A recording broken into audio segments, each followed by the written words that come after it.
Gluten-free buttermilk cast iron biscuits? Yes, please. Let me show you how I made them. For this recipe, we're going to be using Bob's Red Mill 1-to-1 gluten-free flour. We're going to use 337 grams, which is about 2¼ cup, but I recommend using grams for measurement to get a better outcome. The bowl weighs 651 grams, so I need to get this up to 988 grams when I add the flour. Now that I got my flour measured correctly, let's move on to the next step. This is a buttermilk gluten-free biscuit recipe, and I use powdered buttermilk. So what I'm going to do is, this is calling for 1¾ cup of buttermilk, so that equivalates to about 7 tablespoons of this dry powdered mixture. So I'm going to add the dry buttermilk in this, and then add all my other dry ingredients, and then I'm going to put the liquid in.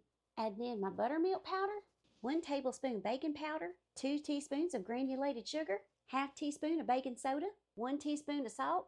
Then I'm going to whisk all these dry ingredients up together real good. I'm going to slowly add in the 1 3/4 cups of water and make sure that I start to get everything real good and incorporated. Add in the rest of the water and mix it on up. Just keep mixing. Now this will be a sticky dough, so I'm just going to keep mixing until I get that sticky dough consistency.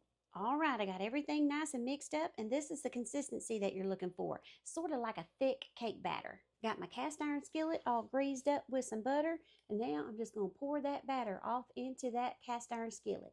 I'm just going to evenly spread this batter around in my skillet. I'm going to give it a little shake to even it all out. And now I'm going to pour ½ cup of melted butter all over the top of that. Now I'm going to stick this in an oven that I preheated to 450 degrees, and I'm going to let it bake for about 30 minutes. 30 minutes later, you got some good old buttermilk biscuits.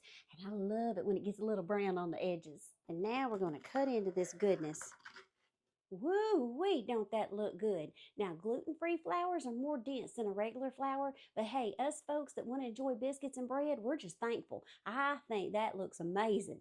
Got me this homemade pepper jelly that we made fresh out of our garden last year. I'm going to take some of that pepper jelly and put right here on this biscuit. I could add some butter if I wanted to, but if you remember, there was a whole stick of melted butter put on it before it was put in the oven. That's good.